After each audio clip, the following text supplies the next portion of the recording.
Dear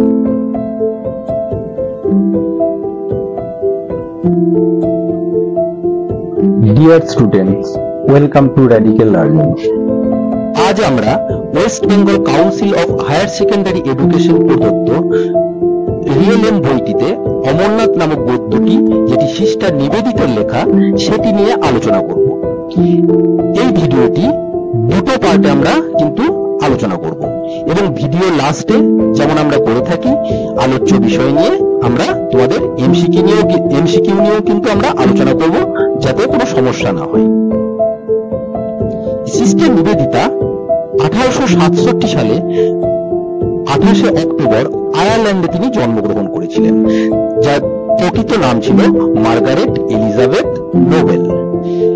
তিনি ছিলেন একধারে শিক্ষিকা, অপরদিকে সমাজকর্মী, লেখিকা এবং স্বামী বিবেকানন্দের শিষ্যাও ছিলেন।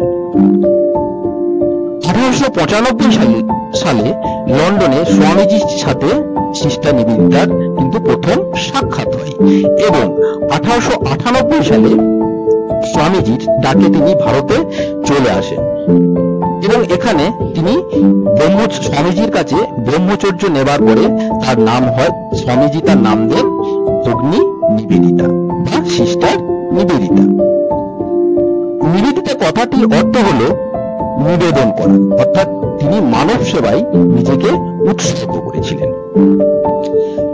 তৎকালীন সময়ে তিনি নারী শিক্ষা প্রসারণের অগ্রণী ভূমিকা পালন করেছিলেন এবং 1898 সালে তার জন্য তিনি কলকাতায় গার্লস স্কুল অর্থাৎ মেয়েদের বালিকা বিদ্যালয় তিনি কিন্তু স্থাপন করেছিলেন এবং তিনি 1899 সালে কলকাতা এবং তার পার্শ্ববর্তী অঞ্চলে যে প্লেগ মহামারী ছড়িয়ে পড়েছিল এবং তাদের সেবায় তিনি নিঃস্বার্থ তাদেরকে সেবাদান করেছিলেন এবং জীবনের শেষ পর্বে তিনি ভারতের স্বাধীনতা আন্দোলনের সাথেও কিন্তু যুক্ত হয়েছিলেন।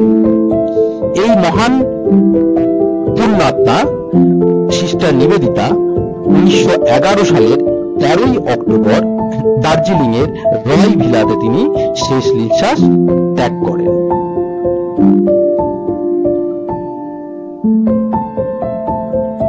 পাঠ্যাংশটি স্বামীজি শিষ্যা ভগ্নী নিবেদিতার লেখা the master as I saw him 1910 সালে কিন্তু বইটি থেকে নেওয়া হয়েছে, উদ্ধৃত। এই বইটি একটি জীবনী, অর্থাৎ সিস্টার নিবেদিতার এটা একটি অটোবায়োগ্রাফি, যাতে স্বামী বিবেকানন্দের জীবনের গভীর আধ্যাত্মিক অভিজ্ঞতার কথা এই বইটিতে কিন্তু বর্ণনা করা হয়েছে। বইটি একসঙ্গে ইংল্যান্ড এবং ভারতেও কিন্তু প্রকাশিত হয়েছিল 1910 সালে।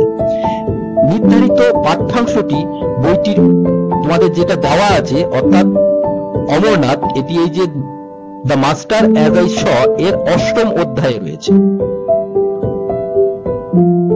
পাঠ্যাংশটি একটি অ্যাকচুয়ালি ভ্রমণ কাহিনী, যা ভগ্নী নিবেদিতার তার আধ্যাত্মিক গুরু স্বামী বিবেকানন্দের সঙ্গে অমরনাথের পূর্ণ পীঠস্থান পরিদর্শন করতে যাওয়াকে এখানে কিন্তু বর্ণনা করা হয়েছে। দেখো, এবার আমরা এই যে Amarnath written by sister Nivedita, এটা আমরা লাইন বাই লাইন এক্সপ্লেন করব। এবার এই অমরনাথ এই যে গল্প নয়, যে তোমার এসেটা পড়ার আগে আমরা দেখে নেব অমরনাথ আসলে কি। ঠিক আছে? অর্থাৎ এই যে অমরনাথ, কেদারনাথ, বদ্রীনাথ, এই সমস্ত জিনিসগুলো, এগুলো হচ্ছে তোমার তীর্থস্থান একটা, অর্থাৎ শিবের তীর্থস্থান। এবার এই অমরনাথ, দেখো একটা ছবিতে তোমার এখানে বুঝতে পারবে যে এখানে অমরনাথ হচ্ছে একদম তোমার কাশ্মীর। ঠিক আছে? কাশ্মীরে অবস্থিত। এখানে কাশ্মীর মানে এই স্টোরিটা তোমার তখন যখন অখণ্ড ভারত ছিল, তখন মানে 1947 আগে, 1947 কাশ্মীর কিন্তু পাকিস্তানেও রয়েছে, আবার তোমার ইন্ডিয়াতেও রয়েছে। তো এখানে দেখো যে অমরনাথ অ্যাকচুয়ালি এই রিজিয়নটাতে কি হয়, যে প্রচন্ড ঠান্ডা। তো প্রচন্ড ঠান্ডার জন্য ম্যাক্সিমাম টাইম এটা ক্লোজ থাকে, হার্শ ওয়েদারের জন্য। স্নোফল হয়, ল্যান্ডস্লাইড হয়। ঠিক আছে? শুধুমাত্র জুন জুলাই মাস থেকে আরম্ভ করে আগস্ট থেকে লাস্ট পর্যন্ত মাত্র 10 মাসের মধ্যে 2 মাস কি 2.5 মাস এটি এই অমরনাথ খোলা থাকে। এবং এখানে কি হয় দেখো, একটা তোমার একটা বরফের একটা শিবলিঙ্গ রয়েছে, এবং এখানে লোকেরা কেমন ভাবে কষ্ট করে কি করে যাচ্ছে, যে তারা পাহাড়ের ধার বেয়ে বেয়ে যাচ্ছে। এখানে কোনো রোড, যে প্লেন এরিয়ার মতো কোনো এরকম রোড নেই যে লোকে গাড়ি করে নিয়ে চলে যাবে, ঠিক আছে। এবং এখানে ঠান্ডার দিনেও কিন্তু কেমন অবস্থা থাকে, এবং লোকেরা কিভাবে ওই গুহাটার মধ্যে, দেখো ওই গুহাটার মধ্যে কিন্তু এই টেম্পল অমরনাথ মন্দির ইয়েটা রয়েছে, শিবলিঙ্গটা রয়েছে।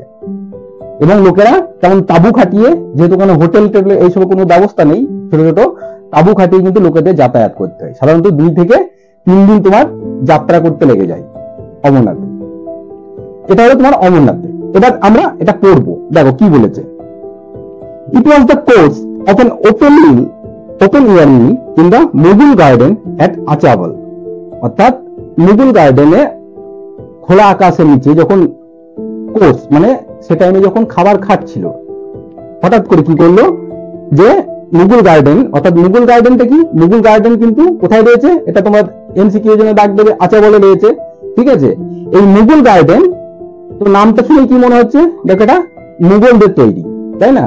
এই মুঘল গার্ডেনটা তোমার সাধারণত এক্সট্রা ইনফরমেশন যে তোমরা জেনে রাখতে পারো, যে কে তৈরি করেছিল, নূরজাহান, ঠিক আছে। নূরজাহান 1620 খ্রিস্টাব্দে এটাকে কিন্তু তৈরি করেছিল। বর্তমানে এটা কাশ্মীরের তোমার south eastern part of Kashmir, অর্থাৎ তোমার যে অনন্তনাগ ডিস্ট্রিক্ট, এই ডিস্ট্রিক্টে কিন্তু এখন এটা অবস্থিত। তো কি দেখো, মুঘল গার্ডেনে তোমার একটা পিকচার দিয়েছি, দেখতে পাবে। এখানে কি করছে, তাহলে খাবার সময় কি বলছে, হঠাৎ খেতে খেতে খোলা আকাশের নিচে, দ্যাট স্বামী সাডেনলি অ্যানাউন্সড, কি অ্যানাউন্স করলো, that he would go to Amarnath with the অর্থাৎ সে খেতে খেতে হঠাৎ করে তিনি বললেন যে সে কোথায় যাবে, অমরনাথে তীর্থযাত্রীদের সাথে সে কিন্তু যাবে। and take his daughter with him, এবং সঙ্গে কাকে নেবেন, তার ডটার মানে হচ্ছে কন্যা। এখানে কন্যা মানে সিস্টার নিবেদিতা। এই সিস্টার নিবেদিতা কিন্তু এখানে তার বায়োলজিক্যাল ফাদার নন, তিনি হচ্ছেন তার স্পিরিচুয়াল ফাদার, আধ্যাত্মিক কন্যা। উইদিন আওয়ার লিটল পার্টি, অর্থাৎ আমাদের এই ছোট্ট দলের মধ্যে, there was too much feeling of delighted congratulation. অর্থাৎ যেই আমরা শুনলাম, ঠিক আছে, যে আমরা অমরনাথে যাব, স্বামী বিবেকানন্দ ডিক্লেয়ার করলেন, আমাদের মধ্যে একটা খুব নিজেদের মধ্যে একদম আনন্দে আত্মহারা হয়ে গেলাম, এবং একে অপরকে সম্বর্ধনা করতে লাগলাম, সম্বোধন করতে লাগলাম, কংগ্রাচুলেট করতে লাগলাম, যে আমরা অমরনাথ যাচ্ছি, কি মজা, তাই না। For any obstacle to be put in the way of the fortunate members, অর্থাৎ এই যে আমাদের ফরচুনেট মেম্বার্স মানে এই যে আমাদের যে সৌভাগ্য, তীর্থযাত্রায় যাবে, স্বামী বিবেকানন্দ বলেছে, মানে এখানে একটা বিশাল সৌভাগ্যের ব্যাপার। সুতরাং এখানে কেউ আর কোনো অবস্টাকেল বা বাধা সৃষ্টি করলো না, আমাদের তরফ থেকে আর কোনো, যে ছোট্ট পার্টির যে সমস্ত লোকজন ছিল তাদের তরফ থেকে আর কোনো বাধা রইল না, কারণ তারা সৌভাগ্যবান যে তারা স্বামী বিবেকানন্দের সাথে যাচ্ছে, কোনো অবজেকশন তাদের নেই। শুধু একজনই মহিলা রয়েছেন, সেটা হচ্ছে সিস্টার নিবেদিতা তাদের সাথে। and aided thus, এবং এডেড মানে কথাটা মানে হচ্ছে হেল্প, অর্থাৎ সাহায্য। এবং যেই বললো যাবো, এবং সাহায্য কি পেলো, পারিপার্শ্বিক, as well as by the state officers in charge of the journey, অর্থাৎ কার কাছ থেকে হেল্প পেলো, অর্থাৎ যে এখানে যে গোটা যে জার্নিটা হবে, তীর্থযাত্রার যে ইনচার্জ রয়েছে, যে দায়িত্ব রয়েছে, সেই স্টেট অফিসার আধিকারিকের কাছে, রাজ্য আধিকারিকের কাছে। এবং প্রিপারেশন ওয়েন্ট ফরওয়ার্ড, এবং আমাদের যাওয়ার পর থেকেই, যে ডিক্লারেশনের পর থেকেই কিন্তু প্রিপারেশন ওয়েন্ট ফরওয়ার্ড, মানে প্রিপারেশন আরম্ভ হয়ে গেল, চলতে লাগলো, ঠিক আছে। ফর দিস ইউনিক এক্সপিরিয়েন্স, এই একটা ইউনিক একটা এক্সপিরিয়েন্স উপলব্ধির জন্য, ঠিক আছে। Kashmir seemed in those weeks to be full of pilgrims, ঠিক আছে। এবং কাশ্মীর, দেখো ওই টাইমে কি বললাম, যে কাশ্মীরকে দেখে কি মনে হচ্ছিল, যে ফুল অফ পিলগ্রিমস, একদম পুণ্যার্থীদের ভর্তি। কেন? কারণ সবাই কি করছে, সবাই তো সব সময় তো যেতে পারি না। আমাদের যে সমস্ত মন্দিরগুলো রয়েছে, ধরো দক্ষিণেশ্বর, ধরো আরো যে সমস্ত তুমি তারাপীঠ ধরো, ঠিক আছে, দক্ষিণেশ্বর, তারাপীঠ, তারপর তোমার তুমি বাইরে যাও, ঠিক আছে, যে সমস্ত মন্দিরগুলো রয়েছে বাইরে, যেগুলো রেগুলার যে সমস্ত পূজা অর্চনা হয়, তিরুপতি যাও, সব শুনেছে 365 দিনই খোলা থাকে। কিন্তু অমরনাথ কি বললাম, এমন হার্স টোপোগ্রাফি এবং হার্স কন্ডিশনের মধ্যে এমন অমরনাথ টেম্পল রয়েছে, টেম্পল তো না, এটা গুহার মধ্যে রয়েছে, ঠিক আছে, সেখানে যাওয়া যাবে না। ওয়েদার মাত্র 2 মাস যাওয়ার মতো ওয়েদার থাকে। এই জুলাই মাসে স্টার্ট হবে এবং রাখি পূর্ণিমা হয়, অর্থাৎ শ্রাবণ মাসে স্টার্ট হবে এবং রাখি পূর্ণিমাতে এটা কিন্তু অমরনাথ, কেদারনাথ এগুলো সব বন্ধ হয়ে যায়, আর যাওয়া যায় না। এবং সেই টাইমে কাশ্মীরকে একদম দেখে মনে হচ্ছে ফুল অফ পিলগ্রিমস, ঠিক আছে। উই লেফট আচাবল, এবং তারপরে আমরা কি করলাম, আচাবল থেকে আমরা চলে আসলাম। and return to our boats, এবং আমাদের নৌকোয় ফিরে এলাম। কোথায় রয়েছে সেটা? ইসলামাবাদে। ফর ফাইনাল অ্যারেঞ্জমেন্ট, তাড়াতাড়ি ইসলামাবাদে ফিরে আসলাম কিছুর জন্য, যে ফাইনাল অ্যারেঞ্জমেন্ট যাবার ব্যবস্থা করতে হবে, জোগাড়জান্তি করতে হবে, তাই না? যেমন দেখো, আমাদের বাইরে কোথাও যদি যাবার একটা প্রোগ্রাম থাকে, তাহলে কি হয়, তার আগের দিন কোথাও হয়তো কোথাও আউটিং বাইরে রয়েছি, তাড়াতাড়ি ঘর ফিরতে হবে, বাড়ি ফিরে সমস্ত গোছগাছ করতে হবে, বেড়াতে যাবো, ঠিক আছে, একটা মনের মধ্যে একটা এক্সাইটমেন্ট থাকে। তার উপরে আমাদের সঙ্গে তাদের সাথে কে যাচ্ছেন স্বয়ং স্বামী বিবেকানন্দ, তো তাদের মধ্যে একটা এক্সাইটমেন্ট তো কাজ করবেই। এবার কি দেখো, and everywhere we saw the march of gathering hosts, যেদিকে আমরা তাকাচ্ছি কি দেখছি, মার্চ কথাটা মানে হচ্ছে পদযাত্রা, অর্থাৎ হেঁটে হেঁটে যাচ্ছে একদম গ্যাদারিং ক্রাউডেড, একদম এই পুণ্যার্থী, হোস্ট মানে এখানে এই দল বেঁধে বেঁধে যাচ্ছে এরা পুণ্যার্থীরা। It was all very quiet and orderly and picturesque. দেখো, এটা ছিল এই যে এত লোক রয়েছে, এত লোকের সমাগম, কিন্তু কোয়াইট, ভেরি কোয়াইট, শান্ত, একটু হই হল্লা নয়, ঠিক আছে, একদম, এবং অর্ডারলি, এবং ঠিক একদম পরিপাটি ভাবে। অ্যান্ড পিকচারেক্স কথাটা মানে কি? পিকচারেক্স কথাটা মানে হচ্ছে একদম, অর্থাৎ এই অমরনাথ যেখানে অবস্থিত সেই জায়গাটা, পিকচারেক্স কথাটা মানেই হচ্ছে তোমার, যা হচ্ছে একদম বিউটিফুল, মানে একদম সিনিক বিউটি যাকে বলা যায়, ঠিক আছে, একদম। অমরনাথ কাশ্মীর যদি কোনো সময় যেয়ে থাকো, একদম ভূস্বর্গ বলা হয়, ঠিক আছে। কাশ্মীরের প্রত্যেকটা পার্টি দেখো যে কেমন দেখতে, কত সুন্দর, ঠিক আছে, একদম মনে হচ্ছে স্বর্গে চলে এসেছি, একদম সিনারি, একদম মানে একদম ছবির মতো একদম দেখা যায় সেরকম। 2 or 3,000 people would camp in a field, অর্থাৎ সেই যাবার পথে কি করছে, যেহেতু দীর্ঘ, আমরা ইন্ট্রোডাকশন কি বললাম, যে 4-5 দিনে যাওয়ার পথ, ঠিক আছে, তো দীর্ঘ যাত্রা পথে যেহেতু কোনো রোডও নেই, তাহলে কিন্তু একমাত্র ছোট ছোট যে ট্রেল, ছোট ছোট যে রাস্তা রয়েছে, সেখানে তাদেরকে হেঁটে যেতে হয়। এবার কেউ এখন কি করে, অনেক সময় মানে যারা যেতে পারে না, তাদের জন্য এখন ব্যবস্থা রয়েছে। এখন তো এটা তো অনেক 1947-এর আগের কথা। এবার এখন তো অনেক হেলিকপ্টার ফেসিলিটি হয়ে গেছে, অনেক উঁচু পর্যন্ত হেলিকপ্টার যায়, আবার কাউকে গাধার পিঠেও চড়িয়ে নিয়ে যায়, ছোট ছোট, আবার ঝুড়ির মতো টাইপের রয়েছে, সেখান থেকে পিঠেও কিন্তু অনেকে যায়। তো মানে থাউজেন্ডস অফ পিপল এখানে দেখছে। এবার দেখো কত thousands of people encamp in the field, অর্থাৎ ক্যাম্প করে রয়েছে রাত্রে থাকার জন্য, কোনো হোটেলের কোনো ব্যবস্থা নেই, ঠিক আছে। and leave it before dawn, অর্থাৎ ভোর হওয়ার আগে কিন্তু তারা সেই তাঁবু থেকে চলে যাচ্ছে।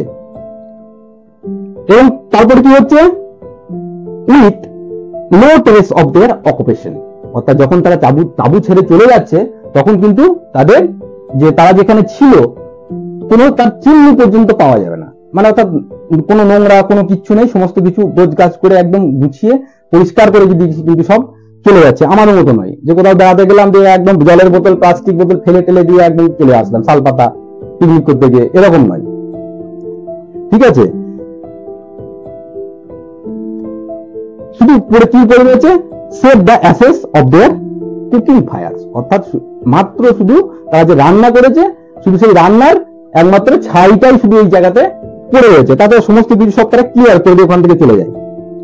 যে ক্যারিড এ বাজার উইথ দেম, তারা তাদের সাথে কি নিয়ে যায়, একটা বাজারকে বহন করে যায়। মানে বাজার মানে কি গোটা বাজারটাকে তাদের সাথে তুলে নিয়ে যায় তা নয়, যেহেতু এই দুর্গম এরিয়াতে কিছু পাওয়া যাবে না এলাকাতে, সেজন্য তারা সমস্ত কিছু সঙ্গে করে কিন্তু যা প্রয়োজনীয় নিত্য জিনিস সেইগুলো কিন্তু সবাই কিন্তু খাবার দাবার থেকে আরম্ভ করে সবাই কিন্তু সঙ্গে করে কিন্তু নিয়ে যায়, ঠিক আছে। আমরা যেমন কোথাও বেড়াতে গেলে যতটা পারি নিজে সাথে করে সমস্ত জিনিসপত্র নিয়ে যাই, ঠিক সেরকম। আর কি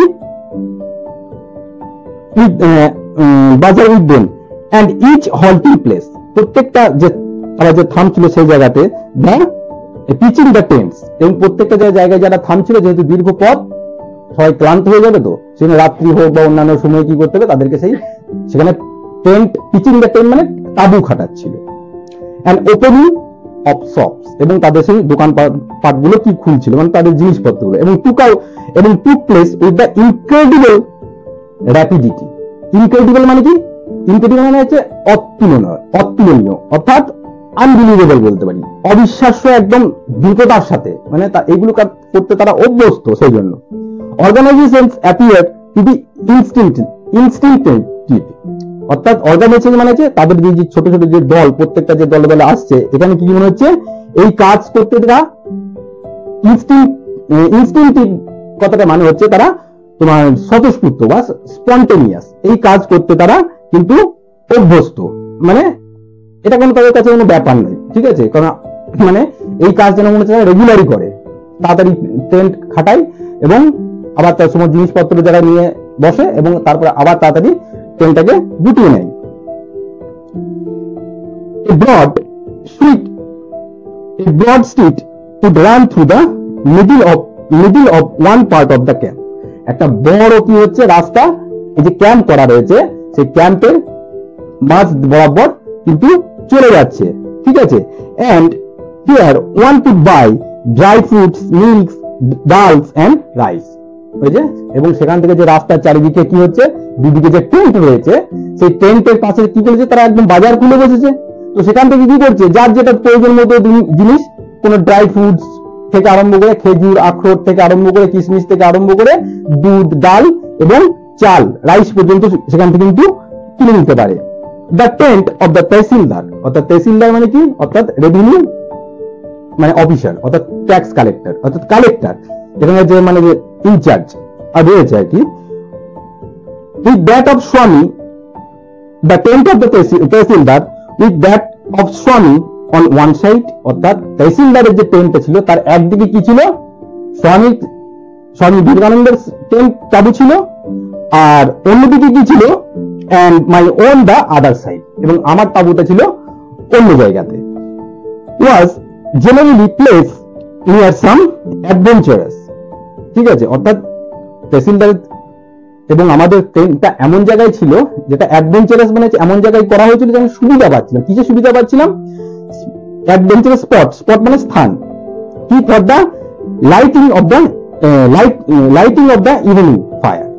এই যে বললাম, যেহেতু ইলেকট্রিফিকেশনের কোনো ব্যবস্থা নেই, তো সুতরাং তাদের ইভিনিং যে ফায়ার, অর্থাৎ যে আগুন ধরায়, আগুন ধরালে কেন আগুন ধরাবে, শুধু লাইটের জন্য নয়, তোমার ওই রিজিয়নটাতে প্রচন্ড ঠান্ডা, ফলে আগুন ধরালে কি হবে, উত্তাপ পাবে, ঠিক আছে? সেই উত্তাপটাকে তারা পেত আর কি। সেই তাদের অর্থাৎ তাদের টেন্টটা কেমন ছিল, যে ধরে নাও এটা স্বামী বিবেকানন্দের এটা একটা টেন্ট, ঠিক আছে? এখানে রয়েছে যে তোমার সিস্টার নিবেদিতার এক টেন্ট, এবং দেখা গেল যে এর এক পাশে রয়েছে হয়তো এখানে তহসিলদারের টেন্ট, মাঝে এখানে কি হচ্ছে, ফায়ার হচ্ছে। তাহলে এখানে যদি আগুন, তাহলে সবাই কিন্তু কি পাচ্ছে, হিটটা পাচ্ছে। ঠিক এরকম জায়গাতে কিন্তু টেন্টটা কিন্তু তাদের ছিল, যে যাতে হিটটা সবাই পায়, অর্থাৎ the spot of the lighting of the evening fire, অর্থাৎ সন্ধ্যায় যে আগুন জ্বালানো সেখানে ব্যবস্থা ছিল। এন্ড বাস এইভাবে দিস নেইবারহুড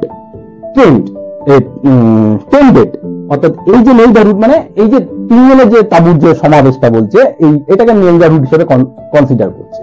এখানে কিন্তু টেন্ডেড কথাটা মানে হচ্ছে টেন্ডেন্সি, প্রবণতা। কি প্রবণতা? To form A social centre, ঠিক আছে? এই সবাই মিলে এখানে বসে রয়েছে, এখানে আবার স্বামী বিবেকানন্দ রয়েছে, এই জায়গাতে কি হচ্ছে, একদম সামাজিক এক কেন্দ্র গড়ে উঠেছিল। কেন সামাজিক কেন্দ্র গড়ে উঠেছিল? কারণ সবাই পুণ্যার্থী সেখানে যাচ্ছে যখন, যেটা আমরা পড়বো দেখো, তখন কি দেখছে, সবাই যখন শুনছে এখানে তাদের সাথে স্বামী বিবেকানন্দ আছে, তখন কি করছে, সবাই একদম তার সঙ্গে এসে দেখা করছে, তার সঙ্গে গল্প নাই, মানে স্পিরিচুয়ালিটি নিয়ে বিভিন্ন রকমের তাদের আইডিয়া শেয়ার করছে, ঠিক আছে? কারণ স্বামী বিবেকানন্দ কি ছিলেন, তিনি তো একদম মানে মহর্ষি বলা যায়, সবাই তো তার সান্নিধ্য পেতে চায়। সুতরাং তারা যখন শুনেছে যে স্বামী বিবেকানন্দ, সবাই কিন্তু তার এর কাছে, টেন্টের কাছে আসছে, অর্থাৎ একটা সোশ্যাল একটা গ্যাদারিং তৈরি হচ্ছে। বোঝা গেছে? এবার আমরা নেক্সট পার্টটা দেখবো। তারপর দেখো দেয়ার ওয়ার হান্ড্রেডস অফ মঙ্কস, মঙ্কস মানে হচ্ছে সন্ন্যাসী, অর্থাৎ অমরনাথ তীর্থযাত্রা মানে তীর্থযাত্রায় যে যাচ্ছে সেখানে কি ছিলেন, যে হাজার হাজার সন্ন্যাসী ছিলেন। অল দ্য অর্ডার্স, অর্ডার্স মানে যে বিভিন্ন ধরনের, উইথ দেয়ার গেরুয়া টেন্টস, অর্থাৎ তাদের টেন্ট গুলো কেমন ছিল, কি কালারে ছিল, গেরুয়া টেন্টের, and some no larger than good size umbrella, এবং যে টেন্ট গুলো সাইজ যেটা ছিল সেটা খুব মানে বড় সাইজের একটা ছাতার থেকে খুব একটা বেশি বড় নয়, ঠিক আছে, কিন্তু কালারের কি এমসিকিউ যে মনে রাখবে, গেরুয়া কালারের tent. And almost this Swami's influence appeared to be a magnetic, অর্থাৎ তাদের মধ্যে থেকে স্বামীজির উপস্থিতি একটা কি ছিল, একটা ম্যাগনেটিক ফিল্ডের কাজ করত। কারণ স্বামীজির এমনই পার্সোনালিটি ছিল, যখন ওই সমস্ত লোকেরা যখন জানলো যেখানে স্বামীজি রয়েছে, তখন তারা কি কাছে তার কাছ থেকে একদম ছুটতে তারা তার কাছে চলে আসতো বিভিন্ন বিষয়ে চর্চার জন্য। তার ব্যক্তিত্ব এমনই ব্যক্তিত্ব ছিল। সেখানে প্রথমেই আমরা আগে পড়লাম যে যেখানে টেন্টটা যেখানে করা হয়েছিল, সে তার কি হয়েছে, যে তহসিলদার এবং যে তোমার সিস্টার নিবেদিতা এবং স্বামীজির যে টেন্ট যে জায়গাটা ছিল, সেখানে কি হয়েছিল, একটা সোশ্যাল সেন্টার তৈরি হয়েছিল। ঠিক এই জন্যই এই সমস্ত মানে সাধু সন্তরা এখানে যেত স্বামীজির সাথে দেখা করতে, কথা বলতে, ধর্মের বিষয়ে বিভিন্ন জিনিস নিয়ে আলোচনা করতে। The more learned of them swarmed, অর্থাৎ তাদের মধ্যে লার্ন মানে হচ্ছে তোমার নলেজেবল, এডুকেটেড, অর্থাৎ জ্ঞানীরা কি করতো তাদের মধ্যে, দেন সোয়াম কথাটা মানে হচ্ছে ক্রাউডেড, ঠিক আছে, crowded about him at every halting place, অর্থাৎ যেখানেই স্বামীজি, যেহেতু একটু 2-3 দিনের একটা পথ, অর্থাৎ তাকে তো রেস্ট করতে হতো, এবং রেস্ট করতে হলে তাকে কি করতে হতো, সেখানে তাবু খাটাতে হতো, এবং যেখানেই তিনি তাবু খাটাতেন সেখানে প্রত্যেকটা রেস্টিং প্লেসে এই সমস্ত সাধু সন্ন্যাসীরা এবং লার্ন পার্সনটা কি করতো, তার কাছে এসে একদম সোয়াম, অর্থাৎ একদম ক্রাউডেড করে দিত ফিল্ডটা, জায়গাটা। এবার কি হতো, ফিলিং হিজ টেন্ট, তার তাবুটাকে লোকে ভরে যেত, আর বাকিরা কি করতো, এন্ড দ্য রিমেনিং অ্যাবজর্ব, বাকিরা ডুবে থাকতো তার কি, ইন দ্য কনভারসেশন, কথোপকথনের মধ্যে। Throughout the hours off day light, অর্থাৎ যতক্ষণ ধরে সর্বক্ষণ ধরে, কতক্ষণ ধরে, যতক্ষণ পর্যন্ত দিনের আলো থাকতো, অর্থাৎ সারা দিন সন্ধ্যা লাগার আগে পর্যন্ত তার কাছে লোকের আনাগোনা লেগেই থাকতো, যেখানেই সে হল্ট করত।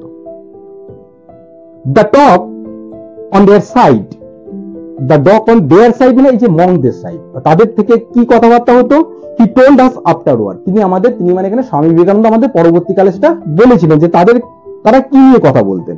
Had been all of Shiva, অর্থাৎ সবসময় তাদেরকে শিবকে নিয়ে কথা হচ্ছে, যেহেতু কি হচ্ছে, যেখানে অমরনাথ যাচ্ছে, আর অমরনাথ হচ্ছে একটা শিবেরই একটা তীর্থস্থান, ঠিক আছে, সেই জন্য সবাই শিবকে নিয়ে কথা বলছে। যেমন আমরা জল আনতে যাই, শিবের জল আনতে যাই না অনেক জায়গাতে, তখন কি করি, বোম বোম ভোলে বোম, বিভিন্ন ধরনের একটা শিবের একটা কথা বলতে বলতে আমরা আসি, ঠিক সেরকম। and they had remonstrated কথাটা মানে কি, remonstrated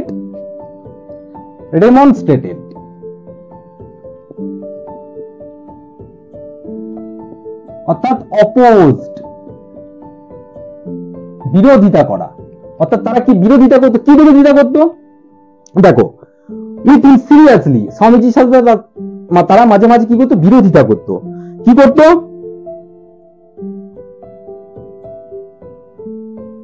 হ্যাঁ, with him seriously when he had insisted occasionally, যখন তিনি স্বামীজি তাকে ইনসিস্ট করতেন, প্রলুব্ধ করতেন, কি তাদেরকে কি জন্য, অকেশনালি মানে ঘটনাক্রমে কোনো কথা বলছে সেরকম, কিরকম কি কথা বলছে দেখো, অন ড্রয়িং দেয়ার অ্যাটেনশন, তাদের মনোভাবকে মানে আকর্ষিত করার জন্য, কোন দিকে, to the world about them, অর্থাৎ তাদের জগতের সম্পর্কে, ঠিক আছে, অর্থাৎ তাদের জগতের সম্পর্কে কিছু যখন স্বামীজি বলতে যেত, তখন স্বামীজিকে কথায় তারা অপোজড, বিরোধ মানে দ্বিমত পোষণ করতো, এবং ইরিটেশন হতো, তারা ইরিটেট হতো।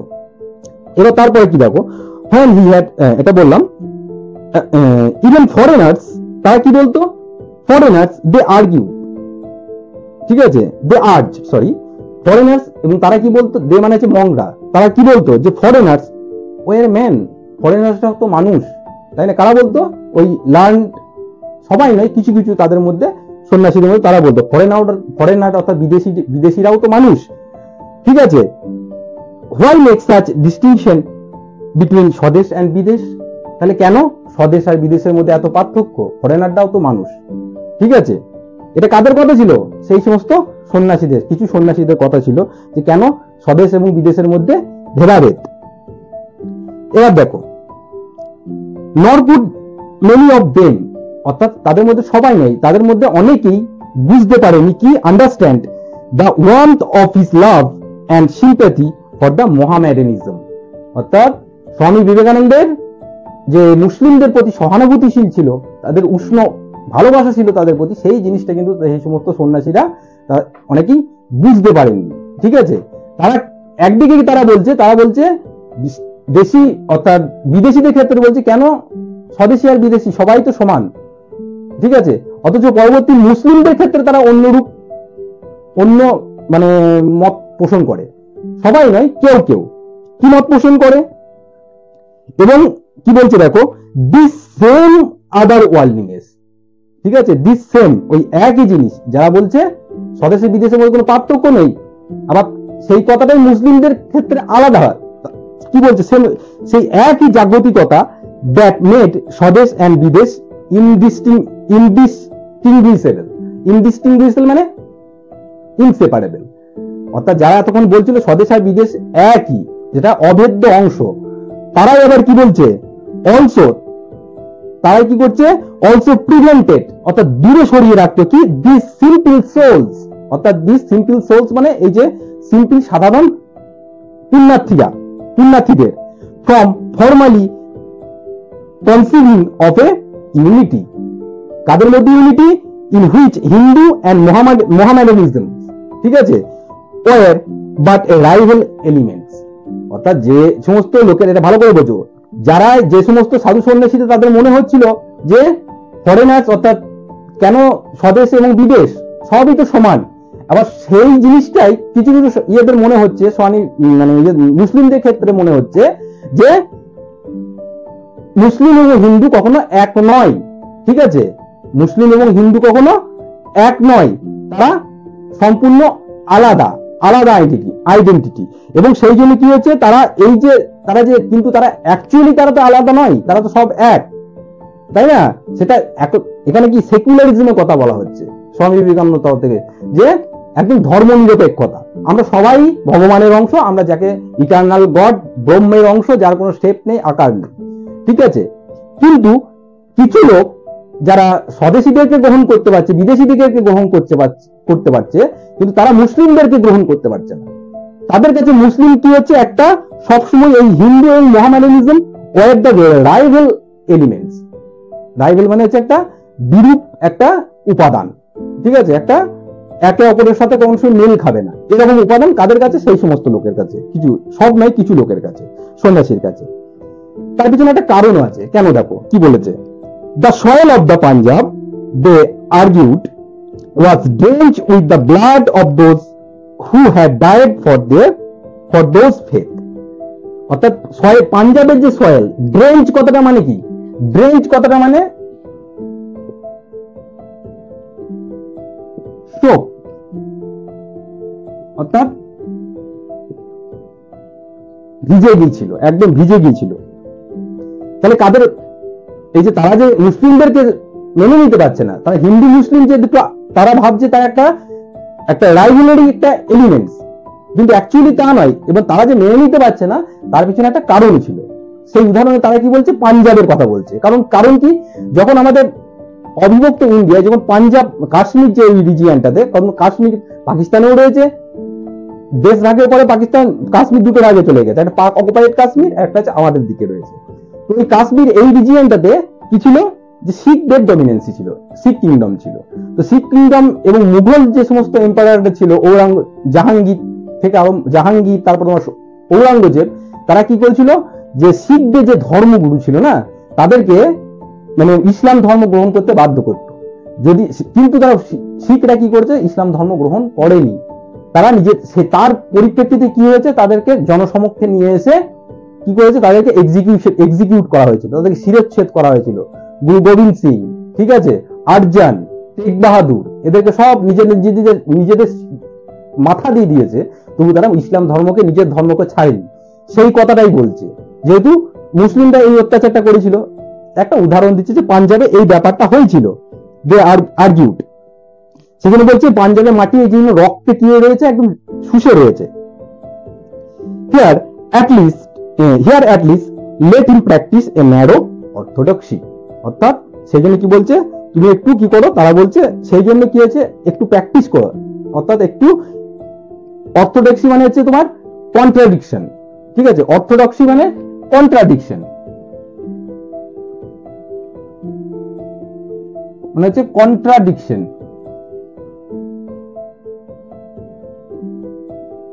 বিরূপ মত পোষণ করা। কি বিরূপ মত পোষণ করছে বলছে এখানে, এবং সেই সমস্ত সন্ন্যাসীরা বলছে তাহলে এখানে কি করো, যে এখানে তাদেরকে একটু মানে এই যে ধর্মের গোড়ামি নিয়ে একটু থাকতে দাও না, ঠিক আছে।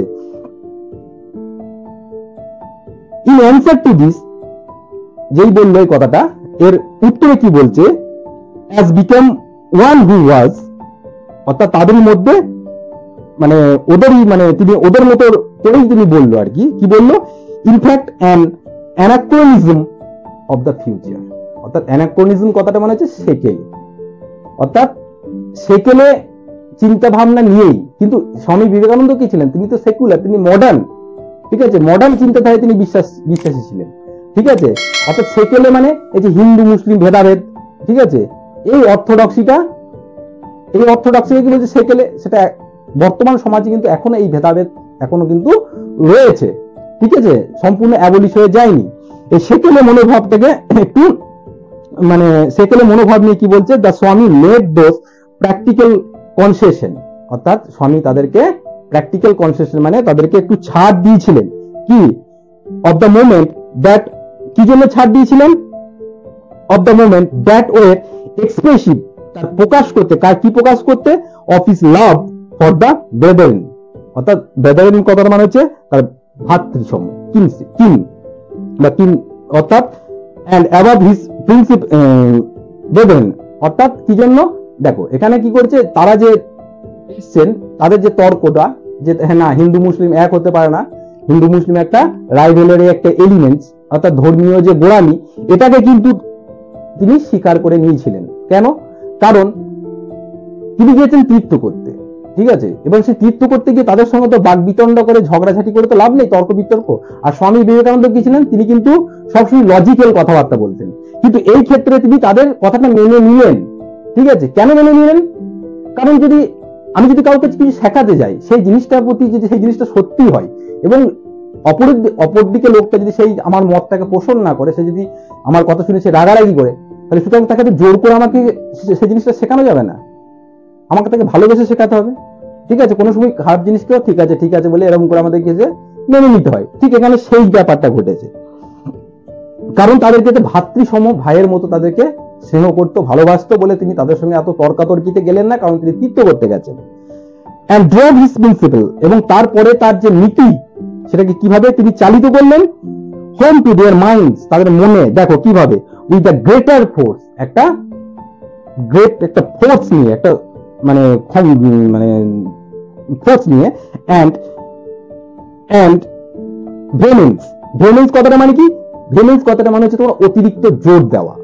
অর্থাৎ তার যে থিঙ্কিং, তার যে সেকুলারিজম যে আইডিয়া, ঠিক আছে, সবাই এক, এই কনসেপ্টটা তিনি পরবর্তীকালে তাদের মনে কেমন ভাবে প্রবেশ করালেন, সেটা একদম জোর দিয়ে তাদের মনে কিন্তু প্রবেশ করালেন, সেই কথাটাই বলেছে, যেটা আমরা পরে দেখবো। দেখো তারপরে কি বলেছে,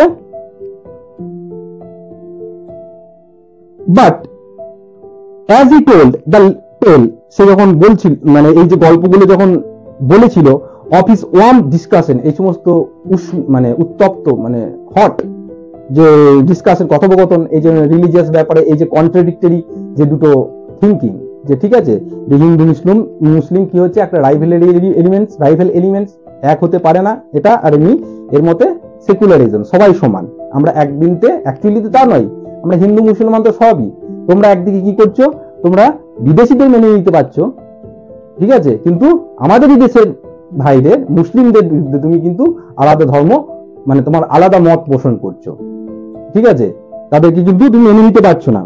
এই জিনিসটাকে তিনি ক্ষণিকের জন্য তিনি মেনে নিলেন, কিন্তু পরবর্তীকালে স্বামী বিবেকানন্দের যে কনসেপ্ট সেটা তাদের মনে কিভাবে ইনস্টল করলেন এবং চালিত করলেন খুব গ্রেটার ফোর্সের সাথে। দেখো, হ্যাঁ,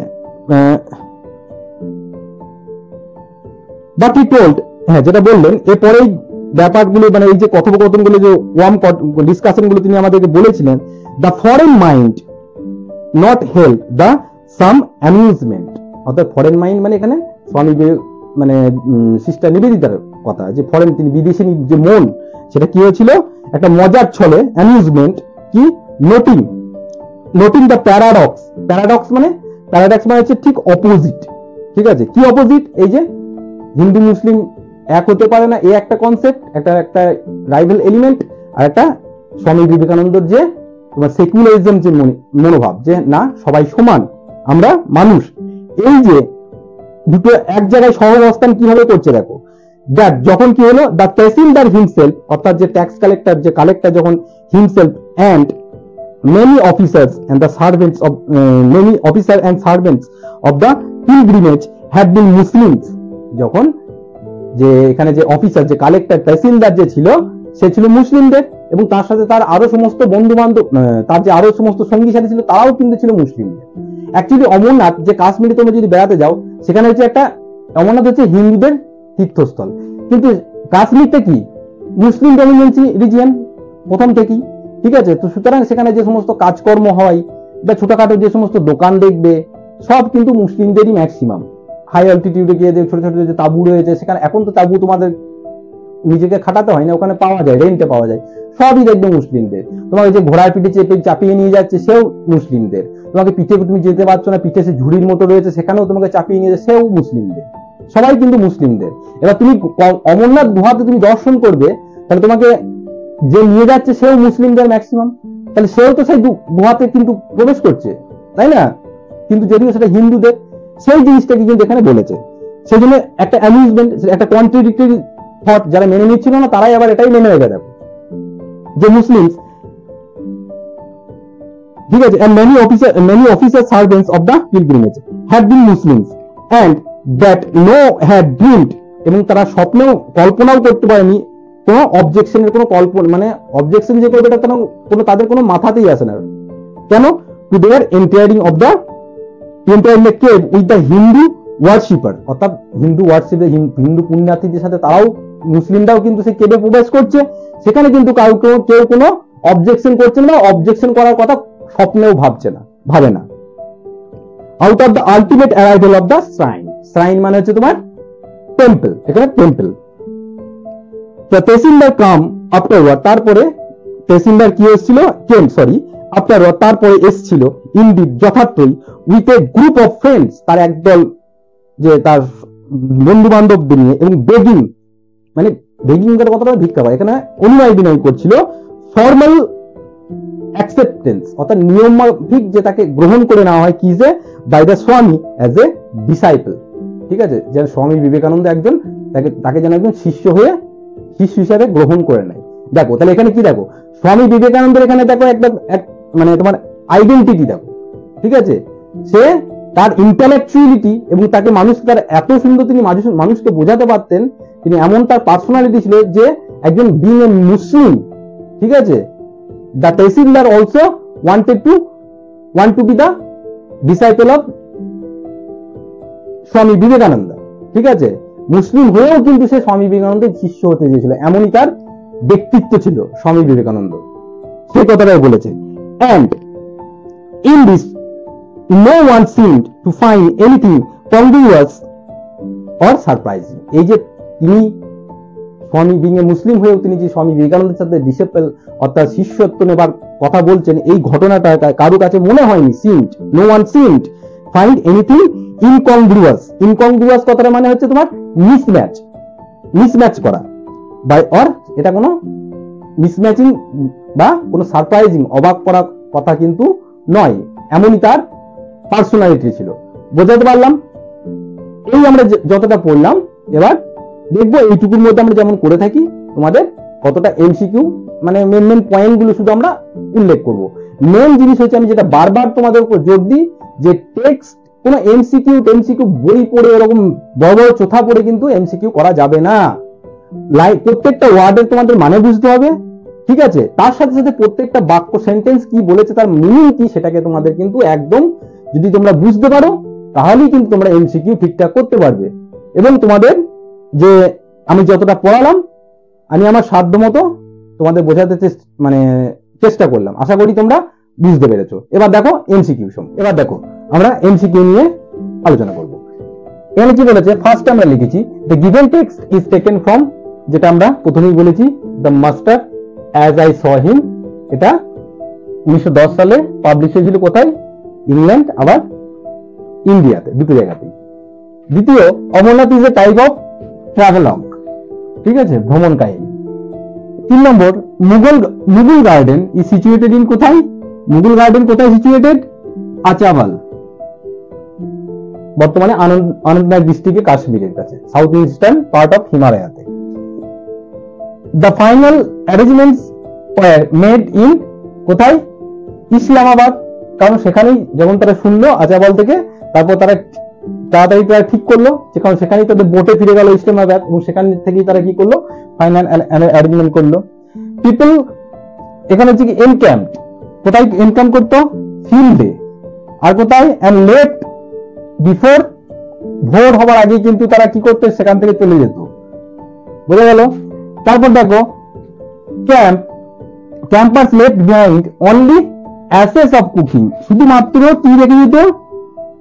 নিট এন্ড ক্লিন জায়গাটা থাকতো, শুধু থাকতো তাদের যে রান্না করতো সে রান্না করার সে ছাইটাই একমাত্র সেখানে শুধু পড়ে থাকতো। তারপরে কি campus open shop at every halting place, অর্থাৎ প্রত্যেকটা থামার জায়গাতেই তারা কিন্তু তাদের শপ। এবার এখানে দেখো, এখানে যে শপ সেখানে কি কি পাওয়া যায় সেটাও তোমরা মনে রাখবে, ড্রাই ফ্রুট, ডাল, মিল্ক, রাইস, এইগুলো শুধু পাওয়া যায়। তার সাথে কি দেখো, the spot of the lighting of evening fire, এখানে টেন্ডেড, অর্থাৎ টেন্ডেন্সি ইনক্লাইন কি ছিল, কি ফর্ম করতে, একটা তৈরি করতে, দ্য সোশ্যাল গ্যাদারিং, ঠিক আছে, অর্থাৎ তিনজনের যে ক্যাম্পের মাঝে এখানে একটা সোশ্যাল গ্যাদারিং তৈরি হতো। দ্য লার্ন মঙ্ক, অর্থাৎ শিক্ষিত বা জ্ঞানী সন্ন্যাসীরা কি হতো, সোয়াম টু দ্য স্বামীজি, তার কাছে আসতো, স্বামীজির কাছে দলবেঁধে তারা আসতো। তারপরে কি মঙ্কস টকড অ্যাবাউট, তারা কি সম্পর্কে কথা বলতো সবসময়? লর্ড শিবা সম্পর্কে, শিব সম্পর্কে, যেটা তিনি পরবর্তী কালে সিস্টার নিবেদিতাকে বলেছিলেন। Swamiji felt sympathy and love forward towards, কাদের প্রতি? মোহামেডানিজম, অর্থাৎ মুসলিমদের প্রতি তার একটা ভালোবাসা ছিল, সহানুভূতি ছিল। আদার ওয়ার্ল্ডলিনেস, এখানে ওয়ার্ল্ডলিনেস কথাটা, আদার ওয়ার্ল্ডলিনেস কথাটা সবসময় মানে দেখবে রিলিজিয়ান, ঠিক আছে। প্রিভেন্টেড দ্য মঙ্কস, ঠিক আছে, কি বাধা দিচ্ছিল? কনসিভিং, গ্রহণ করতে, একতার একটা কনসিভিং বাধা দিচ্ছিল, কাদের মধ্যে? Hindu and Mohammedanism were not rivals, always they thought Hindu and Muslims is a rival elements, ঠিক আছে। The soil of Punjab has been drenched with blood, ঠিক আছে, রক্তেই, ড্রেঞ্চ কথাটা মানে আমরা কি বলছিলাম? ড্রেঞ্চ কথা মানে সোক, চুষে যাওয়া। তহসিলদার ওয়াজ এ, কি ছিল? একজন মুসলিম ছিল, তাই না? আর ফরেন মাইন্ড, এখানে ফরেন মাইন্ড দেখবে, এখানে কথা আছে, ঠিক আছে, ফরেন মাইন্ড, এখানে সে নিজেকে আটকাতে পারলো না, প্রোটেকশন, কি হচ্ছে? অ্যামিউজমেন্ট, কি এখানে কি ছিলেন? ফরেন মাইন্ড, এখানে কে? এখানে ন্যারেটর, অর্থাৎ sister Nivedita. The tehsildar with a group of friends came to Swamiji, স্বামীজির কাছে এসেছিল কি জন্য? To beg formal acceptance as a disciple, যেটাকে যেন তার শিষ্য হিসাবে গ্রহণ করে নেওয়া হয়, এই জন্য। দেখো এই সমস্ত আমরা যেটা পড়লাম, এই সমস্ত ছোট ছোট জিনিসগুলো কিন্তু তোমাদের মনে রাখতে হবে, তাও আমি একবার একটা রিমাইন্ডার দিয়ে দিলাম এটার মধ্যে দিয়ে, ঠিক আছে। এখানে কিন্তু আমাদের ফার্স্ট পার্ট ভিডিওটা কিন্তু আমরা কমপ্লিট করব। এরপরে আমরা দেখবো সেকেন্ড পার্ট, অর্থাৎ তোমাদের যে Amarnath written by sister Nivedita, তার আমরা সেকেন্ড ভিডিও আমরা কিন্তু এরপরে করব, আমরা এরপরে আমরা সেকেন্ড ভিডিওটা করব। Still then stay connected with radical learning. Thank you for watching.